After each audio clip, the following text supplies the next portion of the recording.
সিঙ্গাপুরের বিপক্ষে হারের পর হাভিয়ার কাবরেরাকে সরাসরি দুষলেন এবং তাকে আর চাইছে না বাফুফের কার্যনির্বাহী কমিটির সদস্য সাখাওয়াত হোসেন ভূঁইয়া শাহীন। ঘটনাটা কবে হয়েছে? গতকালকে তাবিদ আওয়ালের একটা মিট অ্যান্ড প্রেস ছিল, সেখানে ভরা মজলিসের মধ্যেই সাখাওয়াত হোসেন ভূঁইয়া শাহীন যা বলেছেন সেটাই প্রথমে আমরা শুনে নিচ্ছি। আমি ন্যাশনাল টিম কমিটির সদস্য হিসাবে আমি 18 কোটি বাংলাদেশের মানুষকে মুক্ত করার জন্য কাবরেরার পদত্যাগ চাচ্ছি। আমি কাবরেরার ন্যাশনাল টিম কমিটির সদস্য হিসাবে আমি কাবরেরাকে এই কোর্স থেকে সরানো হলো আমার এজেন্ডা। এর বাইরে আমার কোনো এজেন্ডা নাই। 18 কোটি মানুষকে মুক্ত করা আমার এজেন্ডা। মানে বোমা বলতে পারেন। টানা সপ্তমবারের মতো বেস্ট টিস্যু পেপার ব্র্যান্ড হিসেবে স্বীকৃতি পেয়েছে বসুন্ধরা টিস্যু। বাফুফের সভাপতি তাবিদ আওয়াল যে মিড দ্য প্রেস রেখেছিলেন, সেখানে তার লক্ষ্যটা ছিল আগামী 6 মাসের জন্য বাংলাদেশ ফুটবলের কর্মপরিকল্পনা কেমন হবে সেটা নিয়ে।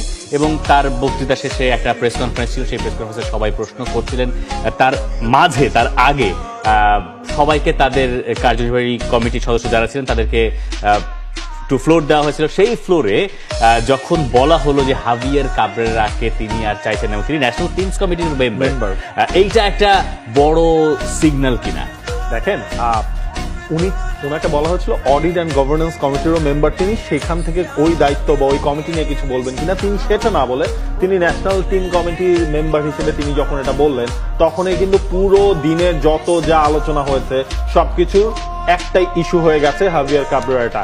এখন বাফুফের কার্যনির্বাহী কমিটির একজন সদস্য তিনি কিন্তু সেটা বলেছেন। এখানে দুই ধরনের প্রশ্ন রয়েছে, এটা কি মানে অ্যাজ এ বিএফএফ এর স্টেটমেন্ট কিনা এটা, নাকি এটা ওনার পার্সোনাল স্টেটমেন্ট, এই জিনিসটা নিয়ে ন্যাশনাল টিম ম্যানেজমেন্ট কমিটিতে আলোচনা হয়েছে কিনা এখন পর্যন্ত, তার সবকিছু কিন্তু তাবিদ আওয়াল এরপরে হচ্ছে তিনি সেটার যে উত্তরটা দিয়েছেন যে ন্যাশনাল টিম ম্যানেজমেন্ট কমিটির তো নেক্সট মিটিং রয়েছে, সেখানে ওভারঅল এই সিঙ্গাপুর ম্যাচে কেন জিনিসগুলো হলো, হাভিয়ার কাবরেরার ম্যাক্সিমাম ডিমান্ড কিন্তু ফুলফিল করা হয়েছিল।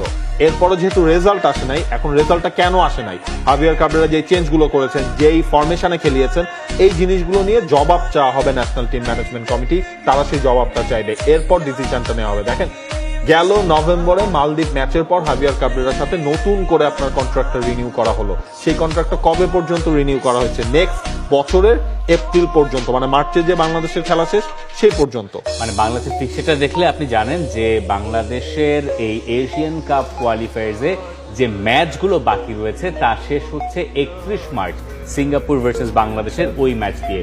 বাংলাদেশ অবশ্যই চাইবে সেই পর্যন্ত সমীকরণের টিকে থাকে।